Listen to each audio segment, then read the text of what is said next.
गल्पटीर नाँ हैला काठ। लेखक श्री बसंत कुमार शतपथी।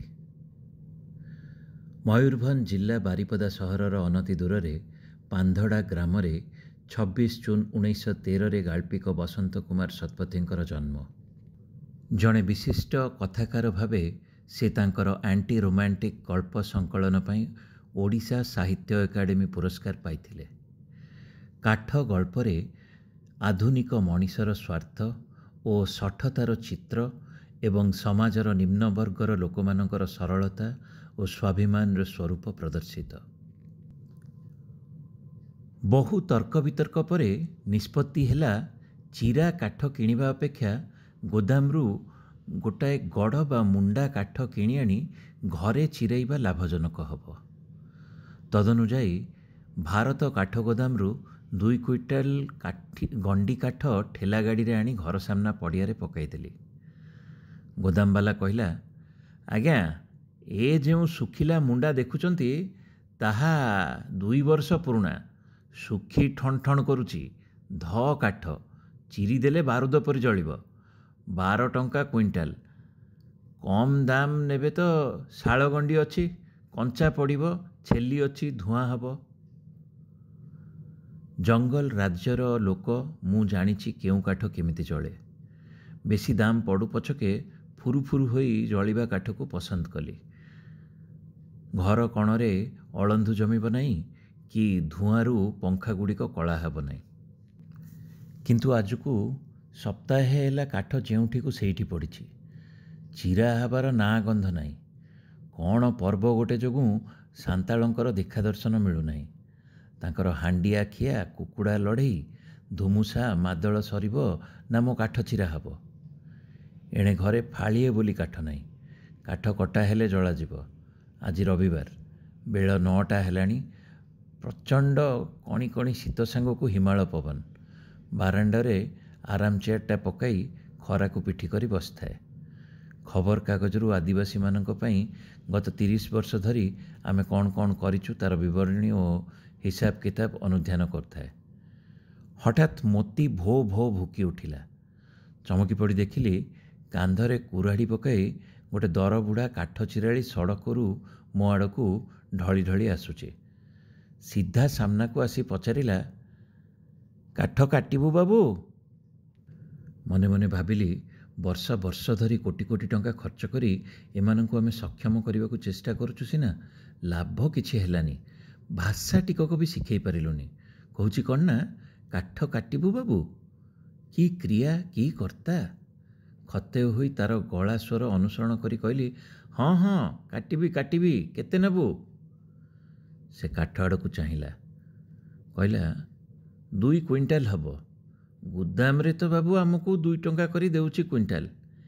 एई बजारटारे गुटे दर ना 2टा, तू 4 टंका देबू और केते? नाई नाई 4 टंका हबनी, मते बहुत पड़ी जाउची, 3.5 देवी। काठ वाला नेला 24, ठेला वाला 4, तू नबू 4, 32 पड़िला। गैस चुली तो बरং सस्ता हब। 3 टंका आठणारे काटिबू तो काट, नहले चली जा। से कौन गलारे कहला, तू भी बाबू एमिति काठुआ हबू तो आमर गरीब लोक बंचिब केमिति? 4 8 नागी आम सांगे झगड़ा करिबू? तोते भगवान बड़ नोक करिछि, केते पैसा तोर केउ आड़े चली जाउछि? आमर गरीब नुकर पेट को काटिले तोर पेट पुरिब? गोदाम वाला गोदाम रे चाबी देई करी पहाड़ को गला बुली, तोर एठी को आसछि, नहले। कॉलेज पढ़ुआ पुओ जे जीवन रे पैसा टी भी रोजगार करनी दरजा पाखरे छिड़ा होई सुनुथला। हठात तरली जाई कही पकाइला, हेला हेला चुप कर, आउ 4 अणा नबू। पुओ आड़कू कटमट चाही इंग्राजी रे कहली, पैसा तते सस्ता होईची नहीं?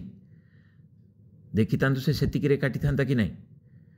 काठ कटाड़ी को कहली, जा जा एथर काट, पुओ तो कही देलानी आउ।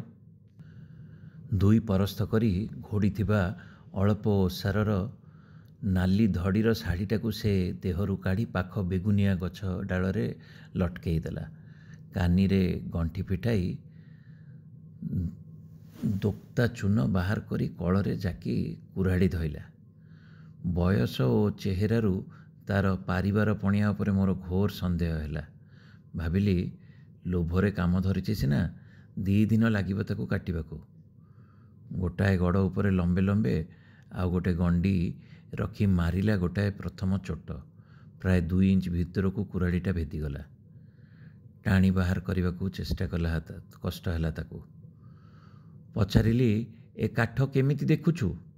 ଭଲ ଜଳିବ ନା? ସେ କହିଲା, କାଠ ଭଲ ଯେ ବାବୁ, ହେଲେ ତୋର ଲାଭ ମୋର ନୁକସାନ। ଦେଖ ନା କାଠ କେମିତି ବାଝୁଆ ଗଣ୍ଠିଆ, ଯେମିତି ଚେମଡ଼ ସେମିତି ଟାଣ। ଧ କାଠ ବାବୁ, କୁରାଢ଼ି ବଙ୍କିଯିବ। ଆମର ଗୁଦାମରେ ତ ଏଗା 2 ବର୍ଷ ପଡ଼ିଥିଲା, କେହି ନେଲା ନାହିଁ, କେହି କାଟିଲେ ଖୁଜେ ନାହିଁ। ଭଲ ଜଳିବ, ହେଲେ ଯିଏ କାଟିବ ତାର ହାତ ଫୁଟକା ପଡ଼ିଯିବ, ଚମଡ଼ା ଛାଡ଼ିଯିବ। ଆଉ ପାହାରେ ଦେଲା, ଠିକ୍ ଜାଗାରେ ମାଡ଼ ବସିଲା। ପୁଣି ପାହାରେ। ଫାଳିଏ କାଠ ଖଣ୍ଡେ ଦୂରରେ ଛିଟିକି ପଡ଼ିଲା ଘୁରି ଘୁରି। ମୁହୂର୍ତ୍ତେ ଅପେକ୍ଷା ନ କରି କହିଲି, ଏତେ ବଡ଼ ଫାଳ କରିବୁ ନାହିଁ, ଆମର ଚୁଲି ସାନ, ଆହୁରି ଛୋଟ ପତଳା କରିଦେ। ତାତ୍ସଲ୍ୟରେ ସେ ମୋ ଆଡ଼କୁ ଚାହିଁ କହିଲା, ଏ ବାବୁ, ତୁ ଚୁପ୍ କରି ବସିଥା ନା, ଦେଖ ମୁଁ ଠିକ୍ ସାଇଜ୍ କରି ଦେଉଛି କି ନାହିଁ। ଏତେ ବରଷ ଆମ ବଜାରକୁ ଆସିଲା, ତୋର କାଠ କି ରକମ ଦରକାର ଜାଣେ ଆମେ ନାହିଁ ଜାଣିଛୁ? କୌତୂହଳୀ ହୋଇ ମୁଁ ପଚାରିଲି, କେତେ ବର୍ଷ ହେଲା ବଜାରକୁ ଆସିଲୁ? କେଉଁଠୁ ଆସିଲୁ? ମୟୂରଭଞ୍ଜରେ ମୋର ଘର ବାବୁ, ବେତନଟା ପାଖରେ। ଯୁଦ୍ଧ ନାଗିଲା ବରଷ ଆମର ରେମୁଣାକୁ ପଳେଇ ଆସିଲା। ମୟୂରଭଞ୍ଜରେ ଦେଡ଼େ ଡାହାଣୀ ଦେବତା କଞ୍ଚା ଖାଇଦେବ। ମୋର ଡଗର ଡାଗର ପୁଅ 2ଟା ଆଗ ତିର୍ଲାଟା ଏକାଦିନେ ମରିଗଲେ। ଜମି ଜାଇଗା ଖୋଳିତାଡ଼ି ଯାହା କରିଥିଲା ସବୁ ତୁମକୁ ହାଟୁଆ ମାନେ ନେଇଗଲେ। ସରକାରଠୁ ଜମି ନେଲୁନି? ସରକାର ଘର ଜମି ସବୁ ଦଉଛି, ତୋର ତ ଜମି ଜାଇଗା ଘର ଦ୍ୱାର କିଛି ନାହିଁ। ଦେ ନା ବାବୁ, ଘର ଦ୍ୱାର ଜମି ଜାଗା କରେଇ ଦେ, ଦେଖେ କେଡ଼େ ଅଣ୍ଡିଆ ଦେଖେଇ ହେଉଛୁ। ଆମର ଯେତେ ନୁକର ଘର ଜମି ନାହିଁ ସମସ୍ତଙ୍କୁ ଦେଲେ ତମମାନଙ୍କର କି କରିବ? କାହିଁ ରହିବ? ଛୁଆମାନଙ୍କୁ ପାଠ ପଢ଼ଉଛୁ? ଏ ବାବୁ, ପାଠ ସାଠ ତାକୁ ପଢ଼େଇଲେ ତୋର ସଡ଼ପ କାମ କରିବ କିଏ? ଜମି ଚଷି ଦେବ କିଏ? ପରିବାର କଲ୍ୟାଣ ବିଷୟରେ ପଚାରିଲା ବେଳକୁ ସେ କହିଲା, ତୁମର ମାନଙ୍କର ସିନା ବାବୁ ବେଶୀ ଛୁଆ, ଆମର ଜାତିରେ ଜଣକର ଗୁଟେ ନହେଲେ 2ଟା। ତୋର ତିର୍ଲା ଛୁଆ ପିଲା ତ କାମଦାମ କିଛି କରେନି, ସେଥିର୍ଲାଗି ତ ହଇରାଣ ହେଉଛୁ, କଟେଇ ହେଉଛୁ। ଏଥର ସେ ମୋତେ ପଚାରିଲା, ହେ ବାବୁ, ଆମର ମୟୂରଭଞ୍ଜର ମହାରାଜ ଗେଲାଠୁ ଆମର ତ ରଜା ନାହିଁ, ଖାଲି ମନ୍ତ୍ରୀ ଆସୁଛନ୍ ଯାଉଛନ୍ ନାହିଁ। ଭାବିଲି, ଏ ଏକବାଗିଆ ମୂର୍ଖକୁ ହିତ କଥା ପଚାରିବା ଶୁଣାଇ କିଛି ଲାଭ ନାହିଁ, ବରଂ ମୋ କାମ ଧିମେଇ ଯାଉଛି। ତେଣୁ ସେ କାଠକଟା ଚାତୁରୀ ତାର ମୁଁ ଦେଖିବାକୁ ଲାଗିଲି। ପୋଖତ ସମାଲୋଚକ ଯେମିତି ଡେଇଁ ପଡ଼ି ଆଧୁନିକ କ୍ଳିଷ୍ଟ ଅବୋଧ୍ୟ କବିତାକୁ ତନ୍ମ ବିଶ୍ଳେଷଣ କରି ଅନ୍ତର୍ନିହିତ ସାରତତ୍ତ୍ୱ ପ୍ରକଟ କରନ୍ତି, ଏ କାଠୁରିଆ ବି ସେମିତି ଅତୀବ ଆଗ୍ରହରେ ଗ୍ରନ୍ଥିଳ ଶିରାଳ କାଠକୁ ଛିନ୍ନ ଛିନ୍ନ କରି ମଞ୍ଜ ବାହାର କରିଦେଉଛି। ଭଗବାନ ତାର ଶିରା ପ୍ରଶିରା ରକ୍ତ ମାଂସକୁ ଏମିତି ନୈସର୍ଗିକ ଶକ୍ତି ଦେଇ ଗଢ଼ିଛନ୍ତି, ଯେମିତି ଜୀବନସାରା ଏଇ ବୃକ୍ଷ ରାକ୍ଷସ ଗୁଡ଼ାକୁ ସେ ଖଣ୍ଡ ଖଣ୍ଡ କରି କାଟି କାଟି ଆନନ୍ଦ ପାଉଥିବ। ଦେଖୁ ଦେଖୁ ସେ ଘଣ୍ଟାଏ 1.5 ଘଣ୍ଟା ଭିତରେ ଅଧା ଅଧି କାଠ ଚିରିଦେଲା। ଗତଥର ତାରି ଜାତିର ଲୋକଟା କାଠ ସବୁ ମୋଟା ଲମ୍ବା ଲମ୍ବା କରି ଚିରିଥିଲା। ମାସେ ଜାଗାରେ 28 ଦିନ ଗଲା। ଏଥର କାମ ଆଦାୟ କରିବା ପାଇଁ ମୁଁ ନିଜେ ଜଗି ବସିଛି। ସେ ଯିବ କୁଆଡ଼େ? ତା ପାଖକୁ ଯାଇ କେତୁଟା ଫାଳ ଅଲଗା କରିଦେଇ କହିଲି, ଏଗୁଡ଼ାକ ପତଳା କରିଦେବୁ। ଯଦିଓ ସେଗୁଡ଼ାକ ଛୋଟ ଛୋଟ ଥିଲା। ଲୋକଟା କ୍ରମେ କ୍ରମେ ଥକି ହାଲିଆ ହୋଇଗଲାଣି ପରି ମୋର ଭୟ ହେଲା। ପ୍ରତିଥର ଚୋଟ ସାଙ୍ଗକୁ ତା ପାଟିରୁ ଏଁ ଏଁ ଶବ୍ଦ ବାହାରୁଥାଏ। କୌତୂହଳବଶତଃ ତା ହାତରୁ କୁରାଢ଼ିଟା ନେଇ ଉଠାଇଲି। ବାବାରେ, କେଡ଼େ ଭାରି! ଥରେ କାଠ ଗଣ୍ଡିରେ ଚୋଟ ପକାଇଲି। ଲକ୍ଷ୍ୟସ୍ଥଳର 8 ଆଙ୍ଗୁଳି ଦୂରରେ ଠିକିରି ପଡ଼ିଲା 2ଟା କୁରାଢ଼ିଟା। ପଚାରିଲି, କେତେ ଓଜନ ଅଛି? ଡିମା ପଥର ଗୋଟାକରେ କୁରାଢ଼ି ମୁନ ପଜାଉ ପଜାଉ ସେ କହିଲା, 2 କିଲୋ ନୁହାରେ କରିଛି ବାବୁ। ଗୁଦାମରଟା 2 କିଲୋ और ଅଧେ। ପଚାରିଲି 12 ବାଜିବ, ଆଜି ସାରିପାରିବୁ ତ? ତୁ ତ ଖାଲି ବାବୁ ବକର ବକର ହଉଛୁ, ତୋର କାମ ତୁ କର, ତୋର କାଠ କେତେ ଟାଣ ଦେଖିଲୁ ତ? ଦେଖିଲି ତୋର ପେଟ ପିଠି ଏକାଠି ଲାଗିଯାଇଛି। ମୋର ପେଟରେ ଯେତେ ଚର୍ବି ତାର 100 ଭାଗରୁ ଭାଗେ ଭଲା ତାର ଥାନ୍ତା। ଭୁଲରେ ପାଟିରୁ ବାହାରି ପଡ଼ିଲା, ସକାଳୁ କି ଖାଇ ଆସିଛୁ? ଗରିବ ନୁକର ଘରେ କି ଅଛି ଯେ ସକାଳୁ ଉଠି ବସି କରି ଖାଇବ? ଖାଲି ତୋରାଣୀ କଂଚାଏ ପିଇ କରି ଆସିଛି। ଡଲା ଆଉ ଛୁଆ 2ଟା ପଖାଳ ମୁଠାଏ ମୁଠାଏ ଖାଇ ଦେଇକରି ସଡ଼ପ କାମକୁ ଗଲା। ରୋଷେଇ ଘର ଆଡ଼ୁ ଆସୁଥିବା ମହକ ଶୁଙ୍ଘି ମୁଢ଼ି ଆଉ କଷା ମାଂସ ଖାଇବି ବୋଲି ଘର ଭିତରକୁ ଗଲି। ଚାକର ପିଲା ଚୈତନ କହିଲା, ବାପା ତାକୁ ରୁଟି 2ଟା ଦେବା, ବଳିଛି। ଏ କୁକୁରକୁ ଦେଲୁନି? ଏତେ ରୁଟି କରୁଛୁ କାହିଁକି? ରୁଟି 2 ଖଣ୍ଡ ଦାମ 4 ଅଣା। ସେ ସେଇ 4 ଅଣା ଛାଡ଼ୁ ନାହିଁ ପରା। କାଲି ସକାଳର ରୁଟି ବାପା, ଅସରପା ବୁଲି ଯାଇଛନ୍ତି, କୁକୁର ବି ଛୁଇଁଲା ନାହିଁ। ବାହାରକୁ ଆସି ମୁଢ଼ି କଷା ମାଂସ ପାଟିରେ ପକାଇ ପକାଇ ଶ୍ରଦ୍ଧାରେ ପଚାରିଲି, ରୁଟି ଖାଇବୁ କିରେ? ଦେବୁ ତ ଦେ ବାବୁ, ତୋର ଛୁଆ ପିଲାରୁ ପେଟରୁ ବଳୁଛି ଯଦି। ରୁଟି ଓ ଆଲୁମିନିୟମ ପାଇଖାନା ଲୋଟାରେ ପାଣି ଚୈତନ୍ୟ ଥୋଇ ଦେଇ ଗଲା। ପାମ୍ପଡ଼ ଚୋବାଇଲା ପରି ରୁଟି 2ଟା ବଡ଼ ବଡ଼ ଚୋବାଇ ଦେଇ ଢକ ଢକ କରି ପାଣି ଲୋଟାକ ପିଇଗଲା ଏବଂ ସେଇ ଲୋଟାକୁ ପାଉଁଶରେ ମାଜି ସଫା କରିଦେଲା ଏବଂ ପୁଣି ଚୂନ ଦୋକ୍ତା ପାଟିକୁ ପକାଇ ଶେଷ ପ୍ରସ୍ତ କାମ ଧଇଲା। କହିଲି, ଦେଖ ମୁଁ ତ ଭାତ ଖାଇବାକୁ ଯାଉଛି, କାଠ ସବୁ ଘର ଭିତରକୁ ବୋହିଦେବୁ। ଯଦିଓ କାଠ ବୋହିବା କାମ ତାର ନୁହେଁ, ମୋର। କିନ୍ତୁ ସେ ତଦନ୍ତେ କହିଲା, ଏ ବାବୁ ମୁଁ କାଟିବି, ତୁ ବୋହିବୁ, କୁକୁରଟା ବାନ୍ଧିଦେ, କାଠ ଘରଟା ଦେଖେଇ ଦେ। ଚୈତନ୍ୟ କୁକୁରକୁ ବାନ୍ଧି କାଠ ଘର ଦେଖେଇ ଦେଲା। ଗାଧୋଇ ପାଧୋଇ ରବିବାରିଆ ଗରିଷ୍ଠ ଭୋଜନ ପରେ ସିଗାରେଟ୍ ଲଗାଇ ଅଗଣାକୁ ଯାଇ ଦେଖିଲି କାଠ ସବୁ ବଢ଼ିଆ ସଜାସଜା ହୋଇ ସାଇତା ହୋଇଛି। ବାହାରକୁ ଯାଇ ଦେଖିଲି ଇଞ୍ଚେ 2 ଇଞ୍ଚିଆ ଟୁକୁରା କାଠ ସବୁ ଭିଣି ହୋଇ ପଡ଼ିଛି।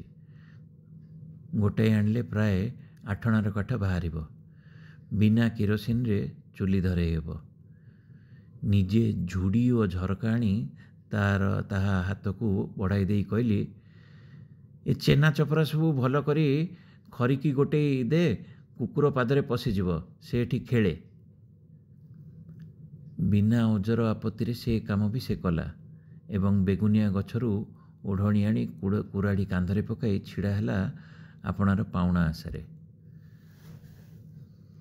2 ଖଣ୍ଡି 2 ଟଙ୍କିଆ ନୋଟ୍ ତା ହାତକୁ ବଢ଼ାଇ ଦେଲି ଓ କହିଲି, ଦେ 4 ଅଣା ପଇସା। ଅସହାୟ ଚକ୍ଷୁରେ ସେ ଚାହିଁ ରହି କହିଲା, ମୋର ପାଖରେ ପଇସା କାହିଁ ବାବୁ, ଖାଲି ହାତଟାରେ ତ ସକାଳୁ ଘରୁ ବାହାରି ଆସିଲି, ମୋ ପାଖରେ ଖୁଚୁରା ପଇସା ଯେ ନଥିଲା ତାହା କିନ୍ତୁ 75 ପଇସା ଦେଉଛି କିଏ? କହିଲି, ଗୋଟାଏ ନୋଟ୍ ନେଇ ବଜାରକୁ ଭଙ୍ଗେଇ ଆଣ। ଆଜି ରବିବାର ପରା ବାବୁ, ଦୋକାନ ବଜାର ସବୁ ବନ୍ଦ ଯେ, 4 ଅଣା ପଇସା ଥାଉ ମୋର ଉପରେ, ଆର ମାସକୁ କଟେଇ ନେବୁ। ନା ନା, ସେ କଥା ହେବ ନାହିଁ, ତୁ ଆସିବୁ ନ ଆସିବୁ କି ବିଶ୍ୱାସ? ହାଣ୍ଡିଆ ଖାଇଲେ ଆଖି ଯେମିତି ଲାଲି ହୁଏ, ସେମିତି ଆଖିରେ ମୋ ଆଡ଼କୁ ଚାହିଁ ଯୁଗ ଯୁଗର ସଞ୍ଚିତ ଚପାକ୍ରୋଧ ବିସ୍ଫୋରଣ କରି ସେ କହିଗଲା, କି କହିଲୁ ବାବୁ, କି ବିଶ୍ୱାସ? ଏତେବେଳେ ଯାଏଁ ମୋତେ ଟେକାଟେକି କରି ଭୁଲେଇ ତୋଲେଇ ତୋର ସବୁ କାମ ଆଦାୟ କରିଦେଲୁ। ମୋର ଜମି ଜାୟଗା ବି ସବୁ ତୁମମାନଙ୍କର ନେଇଗଲ। ମୋର ନ କରିବା କାମ ବି ମୁଁ କରିଦେଲି। 2ଟା ଶୁଖିଲା ରୁଟି ଦେଲୁ ଯେ ଭାବିଛୁ ମୋତେ ଢେର ଦେଲୁ। ଆହୁରି କହୁଛୁ କି ବିଶ୍ୱାସ? ଆମର କି ମଣିଷ ନାହିଁ ବଣର ଭାଲୁ ହେଇଛେ? ପଇସାରେ ବଡ଼ ନୁକି ଦେଖେଉଛୁ? ମୁଁ ତୋର ଚାଲାକି ସବୁ ବୁଝିଛି, ନେ ତୋର ପଇସା। ନୋଟ୍ 2ଟା ମୋ ଆଡ଼କୁ ଫଡ଼ ଫାଡ଼ ଫୋପାଡ଼ି ଦେଇ ସେ ମୁହଁ ଥମଥମ କରି ଏକ ମୁହାଁ ଫାଟକ ପାରି ହୋଇ ସଡ଼କ ଧଇଲା। ତାର ରୁଦ୍ରମୂର୍ତ୍ତି ଦେଖି ସେଇ ମୁହୂର୍ତ୍ତରେ ମୁଁ ଉପଲବ୍ଧି କଲି, ଏ ଲୋକଟିକୁ ସଜାଗ ସଚେତନ କରି ଚାଲି ଉସୁକାଇ ମୁଁ ବଡ଼ ଭୁଲ କରିଛି। ଯଦି ସେ ବୁଝିପାରିବ ଏଯାବତ୍ ତା ପ୍ରତି ମୋର ଆଚରଣ ଓ ବ୍ୟବହାରରେ ଆତ୍ମୀୟତା ବା ଆନ୍ତରିକତା ନଥାଇ ଥିଲା ଖାଲି ସ୍ୱାର୍ଥ ଓ ପ୍ରତାରଣା, ତେବେ ସେ ହୁଏତ ଉତ୍ତ୍ୟକ୍ତ ଓ ଉତ୍କ୍ଷିପ୍ତ ହୋଇ ବୁଲି ପଡ଼ିବ। ଆଉ ଗୋଟେ କାଠଗଡ଼ ରହିଗଲା ଭାବି 2 କେଜିଆ କୁରାଢ଼ୀରେ ହୁଏତ ମୋର ଛାତି ଓ ମୁଣ୍ଡକୁ ଚିରି 2 ଫାଳ କରିଦେବ। ଏ ଭୟାବହ ପରିଣତିର କଳ୍ପନାରେ ଆତଙ୍କିତ ହୋଇ ତତ୍କ୍ଷଣାତ୍ ଚୈତନ୍ୟ ହାତରେ ନୋଟ୍ 2ଟା ତାକୁ ଦେବା ପାଇଁ ମୁଁ ପଠାଇଲି ଏବଂ ଘର ଭିତରକୁ ତରବରରେ ପଶି ଆସି କବାଟ ବନ୍ଦ କରିଦେଲି। ସର୍ବାଙ୍ଗ ମୋର ଝାଳରେ ବୁଡ଼ି ଯାଇଥାଏ। ସମାପ୍ତ।